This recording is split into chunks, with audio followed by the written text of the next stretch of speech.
Hello students, मैं धनंजय पांडे सुभागी देवी intermediate college के इस ऑनलाइन पोर्टल पे आप लोगों का बहुत बहुत स्वागत करता हूं। आज हम लोग पढ़ेंगे कक्षा 8 का विज्ञान विषय। कक्षा 8 का विज्ञान विषय में पाठ 6 हम लोग पढ़ रहे हैं। छठा वाला पार्ट है क्या? छठा वाला पार्ट है आपका दहन और ज्वाला। दहन और ज्वाला का एक पार्ट हम लोग पढ़ चुके हैं। पहले वाले पार्ट में हमने पढ़ा है कि दहन होता क्या है। दहन का मतलब किसी भी चीज का जलना। तो जलता कोई चीज क्यों है, कब है, तो यह हर कंडीशन को हम लोग पढ़ लिए हैं कि वायु की उपस्थिति में कोई चीज जलता है और जल करके एक विशेष रंग का ज्वाला उत्पन्न करता है। हर तरह के ज्वाला आपको बता दिया है हमने कि गैस स्टोव जो जलता है उसका ज्वाला कैसा होता है, हल्का सा ग्रीन कलर का। ठीक है, लकड़ी जलता है उसका ज्वाला कैसा होता है, कोयला क्या ज्वाला देता है या फिर नहीं देता है। ये सारी कंडीशन हम आपको पिछले वीडियो में बता दिए हैं। फिर जलता कैसे है वायु की उपस्थिति में, इसका प्रयोग हम आप लोगों को दिखाए थे कि एक जलती हुई मोमबत्ती है। मोमबत्ती को हम लोगों ने क्या किया था, एक ओपन जार से ऐसे ढका हुआ था जिसके नीचे लकड़ी का टुकड़ा लगा था। बाद में लकड़ी के टुकड़े को हटा करके फिर उसको विभिन्न माध्यमों में प्रयोग करके हमने सिद्ध किया था कि ज्वाला कब सही ढंग से देगा कोई चीज जलने पर और कब वह धुआं देने लगेगा। यह सारी कंडीशन हम लोगों ने पिछले ही वीडियो में देख लिया था। इस वीडियो में हम लोग देखेंगे कि ज्वलन ताप किसे कहते हैं। ज्वलन ताप तो परिभाषा आपके सामने लिखा हुआ है, वह न्यूनतम ताप जिस पर कोई पदार्थ जलने लगता है उसका ज्वलन ताप कहलाता है। न्यूनतम का मतलब कम से कम कोई पदार्थ, कम से कम वह ताप जिस पर कोई चीज जलने लगे उसी को क्या कहते हैं हम लोग, ज्वलन ताप कहते हैं। जैसे कि ऐसे समझ लीजिए कि जब हम कोई भी चीज अगर जलाते हैं, कोई चीज अगर जलाना हो तो आप लोगों ने एक उदाहरण में देखा होगा कि कभी कभी कढ़ाई में जब सब्जी वब्जी बनता है तो कढ़ाई में तेल ऐसे जलने लगता है। तो आग तो नीचे से परमानेंट दी जा रही है ना, आग नीचे से परमानेंट दी जा रही है, कढ़ाई रखा हुआ है, कढ़ाई में तेल है, लेकिन तेल हमेशा ऐसा नहीं है कि जलने लगेगा। तभी तेल जलेगा जब उसका जो न्यूनतम ताप है जिस पर तेल को जल जाना चाहिए वह न्यूनतम ताप पा जाएगा तो तेल क्या होगा, जल जाएगा। ठीक है, तो वही न्यूनतम ताप को हम लोग क्या कहते हैं, ज्वलन ताप। यह ज्वलन ताप भिन्न भिन्न पदार्थों का भिन्न भिन्न होता है। जैसे कि पेट्रोलियम देख लीजिए, पेट्रोल में थोड़ा सा भी आग अगर आप दे देंगे तो पेट्रोल को जहां से थोड़ा सा भी आग लगा तुरंत जलने लगता है। तो उसका ज्वलन ताप क्या होता है, उसका ज्वलन ताप जो है वह बहुत ही निम्न होता है, यानी कि बहुत कम ताप देंगे तभी वो तुरंत जलने लगेगा। और उसके बाद देख लीजिए लकड़ी है, आप जलाते हैं तो ऐसे ही लकड़ी तुरंत, ऐसा नहीं है कि आप लोग आग लगाए और लकड़ी तुरंत अपने आप जलने लगा। ठीक है, उस पे क्या करते हैं, मिट्टी का तेल डाल देते हैं। तो मिट्टी के तेल का ज्वलन ताप कम होने के कारण पहले मिट्टी का तेल जलने लगता है। जब जलने लगता है और लकड़ी को गर्म करता है तो लकड़ी भी गर्म करके अपने न्यूनतम ज्वलन ताप को जब प्राप्त कर लेती है तो लकड़ी भी जलने लगती है उस मिट्टी के तेल के साथ। ठीक है, तो इस तरह से देखिए आप लोग, तो एलपीजी गैस है, गैस में भी तुरंत माचिस जो ही तुरंत ही कहीं से भी स्पार्क थोड़ा सा भी उष्मा पा जाएगा तो एलपीजी गैस भी जलने लगता है, गैस भी जलने लगेगा।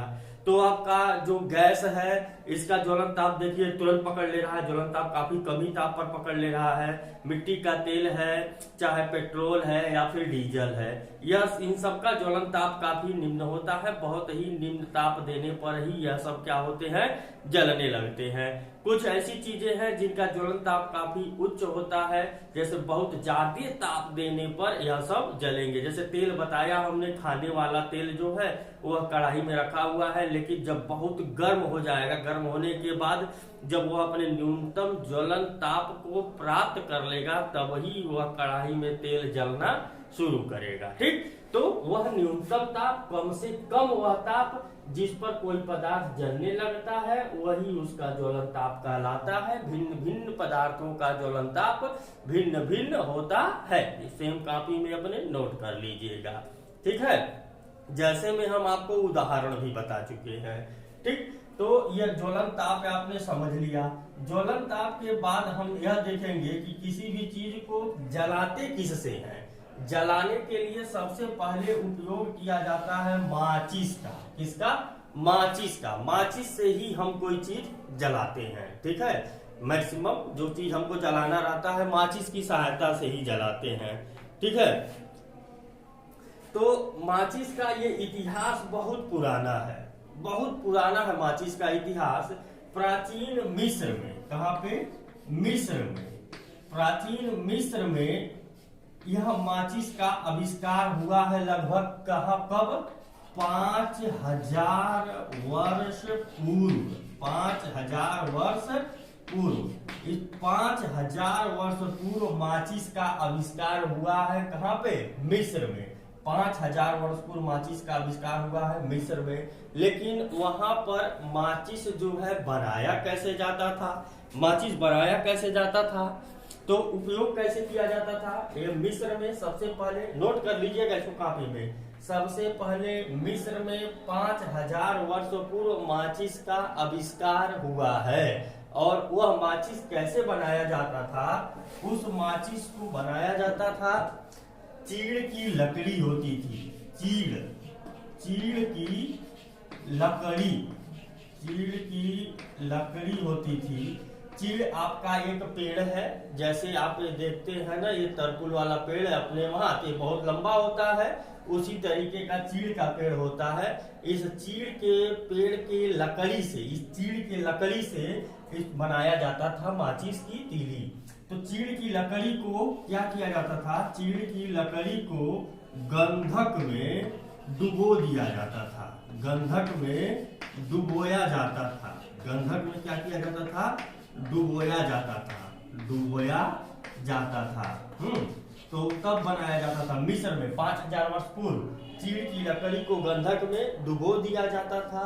गंधक में डुबोने से उसमें क्या है कि चीड़ की लकड़ी में गंधक का अंश आ जाता था। ठीक है, अब इस गंधक में डुबोए गए चीड़ की लकड़ी को किसी भी खुरदुरी सतह पर जब ऐसे रगड़ा जाता था बार बार, तो रगड़ने से क्या होता था? यही गंधक जो है यह जलने लगता था, आग फेंकने लगता था, तो जलने लगता था। इस प्रकार से 5000 वर्ष पूर्व मिस्र में माचिस की तीली का आविष्कार हुआ। किससे? चीड़ की लकड़ी को गंधक में डुबो करके बनाया गया था।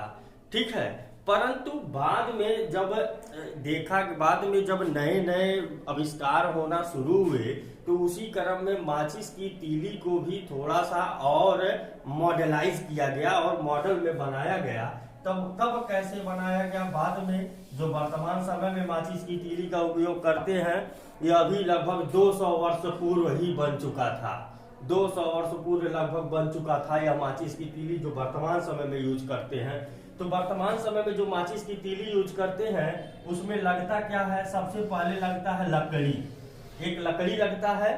ठीक है, जैसे उसमें चीड़ की लकड़ी लगी थी, तो इसमें भी चीड़ का ही नहीं, किसी भी मतलब उचित लकड़ी जिससे बनाया जा सके, जो ज्यादा दिन तक सुरक्षित रहे, खराब न हो जो, तो उस लकड़ी का इस्तेमाल होता है। एक लकड़ी लेते हैं और उस लकड़ी के ऊपर ये 3 चीजें, लकड़ी के ऊपर सबसे मुख्य 3 चीजें, antimony trisulphide, antimony trisulphide, potassium chlorate और श्वेत फास्फोरस, श्वेत यानी सफेद फास्फोरस, और उसके साथ कुछ गोंद और स्टार्च।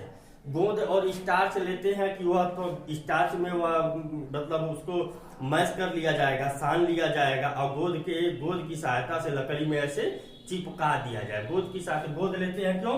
गोंद की सहायता से लकड़ी में चिपकाया जाएगा, स्टार्च की सहायता से उसको एक ही में मिला लिया जाएगा। घोलने में स्टार्च जो है घोलने में सहायता करेगा और गोंद चिपकाने में सहायता करेगा। ठीक है, तो गोंद की सहायता से उस लकड़ी में चिपकाया जाता है, स्टार्च की सहायता से घोला जाता है। किसको? इन 3 चीजों को, एंटीमनी ट्राइसल्फाइड, पोटेशियम क्लोरेट और सफेद फास्फोरस, श्वेत फास्फोरस को। ठीक है, तो 200 वर्ष पूर्व, कितने वर्ष पूर्व? 200 वर्ष पूर्व, 200 वर्ष पूर्व, 5000 वर्ष पूर्व तो बनाया गया था मिस्र में चीड़ की लकड़ी से और गंधक, चीड़ की लकड़ी को गंधक में डुबोकर। ठीक है, परंतु बाद में यह जो खुरदुरी सतह पर रगड़ करके आग लगाया जाता था, परंतु उसमें आग उतनी अच्छी तरीके से नहीं पकड़ती थी। तो सुगमता को लाने के लिए 200 वर्ष पूर्व माचिस की तीली का आविष्कार हुआ। तो वह माचिस की तीली कैसे बनी? वह इन चीजों से मिलकर बनी, एंटीमनी ट्राइसल्फाइड, पोटेशियम क्लोरेट, श्वेत फास्फोरस और कुछ गोंद और स्टार्च की लकड़ी स्टार्च और लकड़ी की सहायता से। तो इन 3 चीजों को, एंटीमनी ट्राइसल्फाइड, पोटेशियम क्लोरेट, श्वेत फास्फोरस, इन 3 चीजों को इसमें स्टार्च में मिलाया गया, मैश किया गया और गोंद की सहायता से लकड़ी पर ऐसे चिपका दिया गया और चिपका करके माचिस की तीली का आविष्कार हो गया। अब इस माचिस की तीली को रगड़ते हैं, स्वयं किसी खुरदुरे सतह पर रगड़ा जाता है तो उष्मा उसमें से निकलती है। ठीक है, तो उष्मा उसमें से निकलती है, दहन किसी भी चीज का हो जाता है। परंतु बात क्या आई, यह जो श्वेत फास्फोरस है आपका, फास्फोरस के कई प्रकार पाए जाते हैं। लाल फास्फोरस होता है, श्वेत फास्फोरस होता है, काला फास्फोरस होता है। तो हम श्वेत और लाल की ही सिर्फ बात करेंगे यहाँ पे। यह श्वेत फास्फोरस जो है यह बहुत ही नुकसानदायक है। क्या है? बहुत ही नुकसानदायक है, बहुत नुकसानदायक है। और यह इतना नुकसानदायक है और इतना सक्रिय है श्वेत फास्फोरस कि अगर इसको आप हथेली पर ऐसे रख लेंगे तो हथेली पर रखने पर ही क्या करता है, यह जलने लगता है। श्वेत फास्फोरस इतना नुकसानदायक है। परंतु जब यह बनाया गया तो इसमें जो है गोंद, स्टार्च, एंटीमनी, पोटेशियम क्लोरेट मिलाने से श्वेत फास्फोरस की थोड़ी सी क्रियाशीलता कम हो गई, उतना तेजी से नहीं जलता है, यह उतना तेजी से नहीं जलता है। तो यह श्वेत फास्फोरस मिला करके बनाया गया माचिस की तीली। लेकिन यह नुकसानदायक तो है ना भाई, ये बहुत नुकसानदायक है श्वेत फास्फोरस। तो इसके हानियों को ध्यान में रखते हुए जब इसका हानि देखा गया तो हानि, जो उस कारखाने में लोग काम करते थे, ये माचिस की तीली बनाने वाले, उन लोगों को भी नुकसान होता था और साथ ही साथ जो उपयोग करता था, उपयोग करने पर जैसा माचिस की तीली जलाते तो अजीब सा सुगंध नहीं आता, गंध आता है। वह गंध जो जाता है हमारे शरीर में, श्वेत फास्फोरस की गंध जाती है और यह गंध जो होती है बहुत नुकसान करता है हमारे इनर आर्गन को, अंदर जो अंग हैं इनको बहुत नुकसान पहुंचाता है। तो यह जो श्वेत फास्फोरस के नुकसान, हानियों को देखा गया कि जो लोग फैक्ट्री में काम कर रहे हैं वो भी ज्यादा बीमार होने लगे, जो यूज कर रहे हैं माचिस को वो भी ज्यादा बीमार होने लगे। तो क्या किया गया, जो इस समय हम लोग माचिस यूज कर रहे हैं, जो माचिस की तीली यूज कर रहे हैं, तो इस समय हम लोग क्या किए, इस श्वेत फास्फोरस को हटा दिए। पहले तो 200 वर्ष पूर्व लिख लीजिएगा, फिर हम बताते हैं। इस श्वेत फास्फोरस को क्या किया गया, हटा दिया गया, श्वेत फास्फोरस को निकाल दिया गया। अब लकड़ी पर क्या किया गया, गोंद स्टार्च की सहायता से एंटीमनी ट्राइसल्फाइड और पोटेशियम क्लोरेट, इन 2 चीजों को उस पे लपेटा गया। जो मॉडर्न समय में, इस समय जो माचिस की तीली का उपयोग करते हैं, उस माचिस की तीली में सिर्फ एंटीमनी ट्राइसल्फाइड और पोटेशियम क्लोरेट ही ऊपर ऐसे लगा रहता है। ठीक है, अब इस एंटीमनी ट्राइसल्फाइड और पोटेशियम क्लोरेट को जिस खुरदुरे सतह पर हम लोग रगड़ते हैं, तो रगड़ने वाला जो सतह नहीं, माचिस की डिबिया पर नहीं बना रहता है ऐसे खुरदुरा, तो वह खुरदुरा सतह किससे बना रहता है, चूर्णित कांच, यानी कि कांच को एकदम छोटा छोटा पीस दिया गया रहता है, कांच को, शीशे को चूर्णित कांच और लाल फास्फोरस से बना रहता है। देखिए, चूर्णित कांच और लाल फास्फोरस से वह जो बना रहता है। यह लाल फास्फोरस यह सफेद फास्फोरस की तुलना में जो है कम सक्रिय है, और कम सक्रिय है तो यह कम नुकसान नुकसानदायक है। ठीक है, तो कम नुकसानदायक होने के नाते लाल फास्फोरस का यूज किया गया। तो चूर्णित कांच और लाल फास्फोरस से खुरदुरी सतह का निर्माण किया गया। अब होता क्या है, जब यह माचिस की तीली को, जो माचिस की तीली में एंटीमनी ट्राइसल्फाइड और पोटेशियम क्लोरेट जो है, इस पे जब हम उस माचिस की तीली को खुरदुरी सतह पर ऐसे रगड़ते हैं, तो रगड़ने पर होता क्या है कि ये जो लाल फास्फोरस है यह तुरंत बदल जाता है श्वेत फास्फोरस में। लाल फास्फोरस बदल जाता है किसमें? श्वेत फास्फोरस में। ठीक है, यह रगड़ते ही जो चूर्णित सतह पर लाल फास्फोरस है यह बदल जाता है श्वेत फास्फोरस में, और यह श्वेत फास्फोरस क्या करता है, इस पोटेशियम क्लोरेट से क्रिया करता है। ये लिखे अभिक्रिया करता है। इस पोटेशियम क्लोरेट से क्या करता है, यह अभिक्रिया कर लेता है, और अभिक्रिया करके उत्पन्न करता है क्या? ऊष्मा उत्पन्न करता है। ऊष्मा एक गर्माहट उत्पन्न करता है। ठीक है, तो जब यह ऊष्मा उत्पन्न करता है तो ऊष्मा के उत्पन्न होने से जो एंटीमनी ट्राइसल्फाइड माचिस की तीली पर लगा हुआ है, यह एंटीमनी ट्राइसल्फाइड क्या होता है? जलने लगता है। यही क्या होता है? जलने लगता है। ठीक है, तो इस प्रकार से माचिस की तीली जलती है। तो वर्तमान समय की माचिस की तीली जो है वो कैसे बनी है? एंटीमनी ट्राइसल्फाइड और पोटेशियम क्लोरेट, मात्र एंटीमनी ट्राइसल्फाइड और पोटेशियम क्लोरेट से, जिसको लकड़ी में लपेटा गया है गोंद और स्टार्च की सहायता से। ठीक, खुरदुरी सतह किससे बनी है? चूर्णित कांच और लाल फास्फोरस से। अब होता क्या है, जब माचिस की तीली को रगड़ते हैं तो लाल फास्फोरस तुरंत बदल जाता है श्वेत फास्फोरस में। अब श्वेत फास्फोरस में जब बदलता है तो श्वेत फास्फोरस पोटेशियम क्लोरेट से अभिक्रिया करता है। अब पोटेशियम क्लोरेट से अभिक्रिया करके क्या देता है? ऊष्मा देता है, और वह ऊष्मा देने से होता क्या है? ट्राइसल्फाइड गर्म हो उठता है, जल उठता है। ट्राइसल्फाइड जल उठता है, जिसलिए माचिस की तीली जलने लगती है। ठीक है, तो इस प्रकार से माचिस की तीली का काम है, और माचिस की तीली का इस प्रकार से क्या हुआ? आविष्कार हुआ। ठीक है, अब देख लीजिए कि जो ज्वलन ताप हो गया हमारा, माचिस की तीली हो गया। मिटाते हैं इसको, लोड कर लीजिएगा।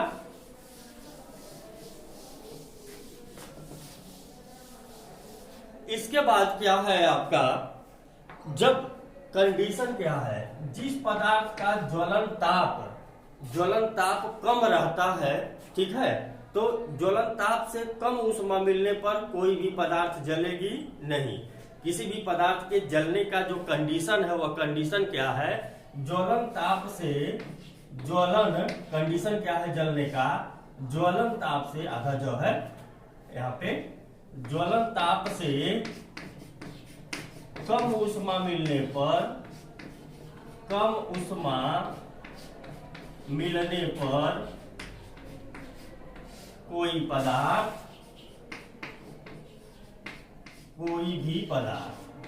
पदार्थ जलेगा नहीं, या फिर नहीं जलेगा, जैसे लिख लीजिएगा। ठीक है, तो ज्वलन ताप से कम ऊष्मा मिलेगी तो चीज नहीं जलेगी। जब ज्वलन ताप के बराबर ऊष्मा मिलेगी तभी कोई चीज क्या होगी? जलेगी। जैसे में आपको बता दिया है कि कढ़ाई में रखा हुआ तेल जो है कि गर्म होता रहता है लेकिन जलता नहीं है, वह जलेगा कब? जब वह ज्वलन ताप के बराबर अपने ऊष्मा पा जाएगा तब। ठीक है, अब एक प्रयोग के द्वारा हम आपको समझाते हैं कि किसी भी पदार्थ के जलने के लिए, प्रयोग में क्या है कि किसी भी पदार्थ के जलने के लिए, किसी भी पदार्थ के जलने के लिए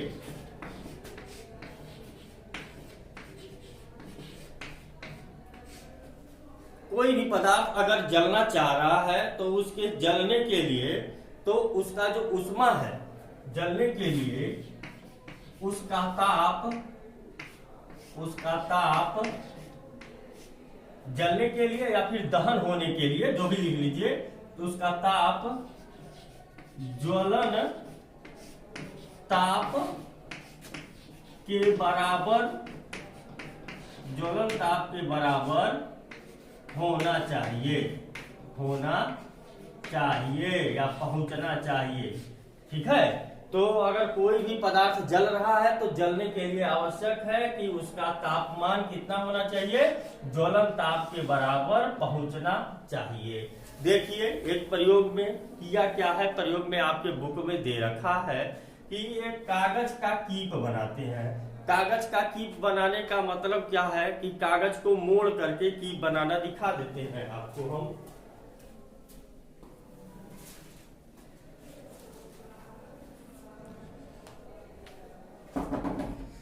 जैसे ये कागज है और इस कागज को हम क्या करते हैं, ऐसे कागज है, इस कागज को क्या करते हैं हम मोड़ करके कीप बनाते हैं, कीप बनाते हैं। तो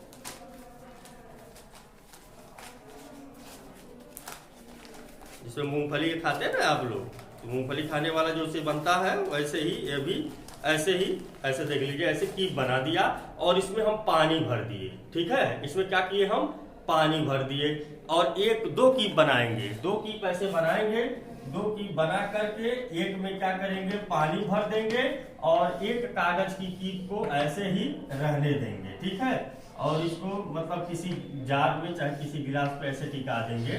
तो एक को खाली रखने देंगे, एक में क्या करेंगे हम लोग, पानी भर देंगे। और जब इसको जलाएंगे तो जलाने पर होगा क्या, यह तो तुरंत जलने लगेगा, जो खाली है ये तो जलने लगेगा, लेकिन जिसमें पानी है वह जलेगा नहीं, वह कागज नहीं जलेगा। इस पे उष्मा देंगे, लेकिन उष्मा देने के बावजूद यह जलेगा नहीं। इस पे भी उष्मा दे रहे हैं, इस पे भी क्या कर रहे हैं हम लोग, उष्मा दे रहे हैं। तो उष्मा देने पर यह जल गया कागज, लेकिन यह क्या करेगा, यह नहीं जलेगा, बल्कि क्या करेगा, अपना ताप जो है यह कागज ट्रांसफर कर देगा पानी को और पानी गर्म होने लगेगा, पानी गर्म होने लगेगा। पानी का ज्वलन ताप काफी उच्च है, जब पानी गर्म हो जाएगा तब जाकर के यह कागज जलेगा। इसी हम कागज में पानी को गर्म भी कर सकते हैं इस विधि के द्वारा। तो यह कागज नहीं जलेगा बल्कि पानी को क्या करेगा, गर्म करने लगेगा। क्यों कर रहा है, क्योंकि ज्वलन ताप, कागज अपना ज्वलन ताप प्राप्त नहीं कर पा रहा है पानी के वजह से। पानी इसका ताप खींच ले रहा है अपनी तरफ और अपने ही गर्म होने लग रहा है, इसलिए यह कागज नहीं जलेगा। और यह कागज पानी नहीं है तो यह जो भी उष्मा दी जा रही है यह अपने ज्वलन ताप को जल्दी से प्राप्त कर ले रहा है, इसलिए यह कागज क्या हो रहा है, जलने लग रहा है। ठीक, और इस कागज को उष्मा देने पर यह कागज गर्म होकर के पानी को अपना उष्मा दे दे रहा है, तो कागज जहाँ था वहीं, उसका उष्मा जहाँ था वहीं, और पानी गर्म होने लगा, धीरे धीरे धीरे धीरे पानी गर्म होने लगा। ठीक है, अब जब पानी पूरा मान लीजिए पूरा हीट हो जाएगा, जब अपने ज्वलन ताप को प्राप्त कर लेगा पानी, तब यह कागज जल सकता है। आगे बात समझ में। तो इस प्रकार से देख लिया आप लोगों ने कि किसी भी चीज को जलने के लिए क्या जरूरी है कि उसका ताप उसके ज्वलन ताप के बराबर पहुंचना चाहिए। बिना ज्वलन ताप के बराबर पहुंचे कोई भी चीज जलती नहीं है। और जो चीज जलती है बहुत तेजी से उसको हम लोग कहते हैं ज्वलनशील पदार्थ। क्या कहते हैं, ज्वलनशील पदार्थ कहते हैं, ज्वलनशील पदार्थ। यानी कि जो पदार्थ, सुन लीजिए, जो पदार्थ ज्वलन ताप को बहुत जल्दी प्राप्त कर लेता है या फिर बहुत जल्दी जलने लगता है उसे कहते हैं ज्वलनशील पदार्थ। कौन कौन से ज्वलनशील पदार्थ है आपका, एलपीजी है, एलपीजी गैस है, और उसके बाद एलपीजी गैस है, फिर एलपीजी तो लिक्विड पेट्रोलियम गैस एलपीजी है, फिर पेट्रोल है, आपका पेट्रोलियम उत्पाद सारे आ जाएंगे, पेट्रोल है, डीजल है, फिर मिट्टी का तेल है, ठीक है, आदि बहुत सारी चीजें हैं। जो एल्कोहल भी है, एल्कोहल है, एल्कोहल है। तो ये सब चीजें क्या है, ज्वलनशील पदार्थ है। यानी कि बहुत जल्दी ही जो ही आप इसमें उष्मा देंगे तो यह जल्दी ही अपने ज्वलन ताप को प्राप्त कर लेते हैं और जलने लगते हैं। ठीक है, अब इसके बाद है आपका कि हम आग पर, जो आग लगा दिए, अब आग पर नियंत्रण कैसे प्राप्त करेंगे यह हम लोग देखेंगे नेक्स्ट वीडियो में। तब तक देखिएगा इसको। कोई भी दिक्कत होगा तो अपने व्हाट्सएप ग्रुप में पूछ लीजिएगा। Thanks for watching.